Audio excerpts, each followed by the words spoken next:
प्रभु बड़े भाव से छिलके का भोग लगाते हैं। कुछ देर बाद वहां पर विदुर जी आए और विदुर जी ने आंखें ये दृश्य देखा कि भगवान का आसन एक तरफ है, भगवान जमीन पर ही बैठे हुए हैं और विदुरानी सामने बैठी हुई हैं। और विदुरानी क्या कर रही है, केले को छीलती है, छील के फल एक तरफ फेंकती है, छिलका भगवान के आगे कर रही। भगवान इतना सारा छिलका लेकर के बैठे और तोड़ तोड़ के खा रहे हैं। हाँ? जैसे ही ये दृश्य देखा विदुर जी को बड़ा गुस्सा आया। विदुर जी ने कहा, अरे ओ बावरी, क्या कर रही है? विदुरानी ने पीछे मुड़ के देखा, अच्छा आप आ गए? कहा हाँ। कहा अरे क्या कर रही हूँ, आपको आने में देरी हुई, मेरे गोविंद को भूख लगी थी तो केले के फल का भोग लगा रही हूँ। कहा अच्छा केले का भोग लगा रही? कहा हाँ। कहा केला कहाँ है? कहा केला?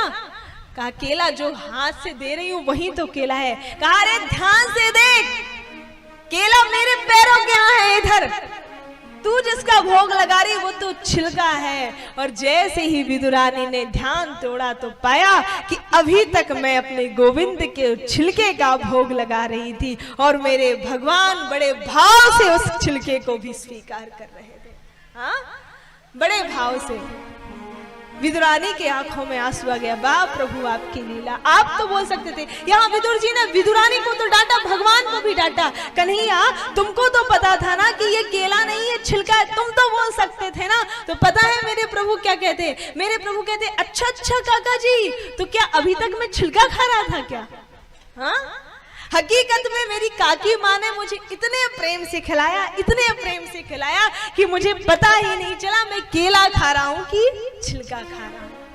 भगवान कहते हैं, हे विदुर जी, सुनहु विदुर हम भाव के भूखे, सुनहु विदुर हम भाव के भूखे, भाव बिना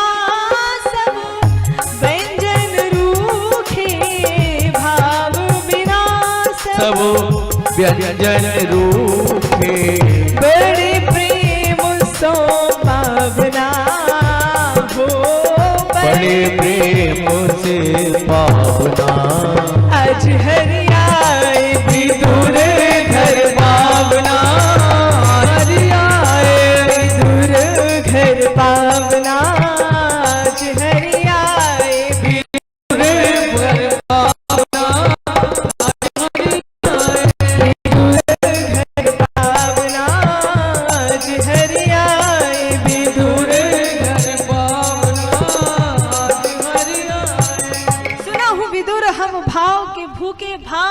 सब व्यंजन रूठे। हे विदुर जी, कोई भाव से मुझे एक पुष्प भी देता है तो मैं उसे प्रेम पूर्वक स्वीकार कर लेता हूँ, और भाव के बिना कोई मुझे कुछ भी दे मुझे जीवन में स्वीकार नहीं करता, क्योंकि मेरे भगवान केवल भाव के भूखे हैं। इसका प्रत्यक्ष प्रमाण आपने ये प्रसंग देखा है भागवत जी में, जहां जहां प्रेम का दर्शन हुआ है वहां वहां परमात्मा झुके। रामचरितमानस में भी आप देखो, जहां जहां प्रेम का भाव का दर्शन होता है वहां वहां परमात्मा स्वतः ही झुक जाते हैं। भागवत के दसम स्कंद में एक बार नहीं हजारों बार गोपियों के सामने झुके, जो गोपियों ने कहा वो कहा। हाँ, क्या क्या कहती हैं वो गोपियां? ब्रह्म को चुराना किसी की बस की बात है? ब्रह्म के साथ खेलना, ब्रह्म को चुराना, ये ब्रजवासियों ने किया है साहब। फिर भी ब्रजवासी भगवान के प्रिय हैं। क्यों?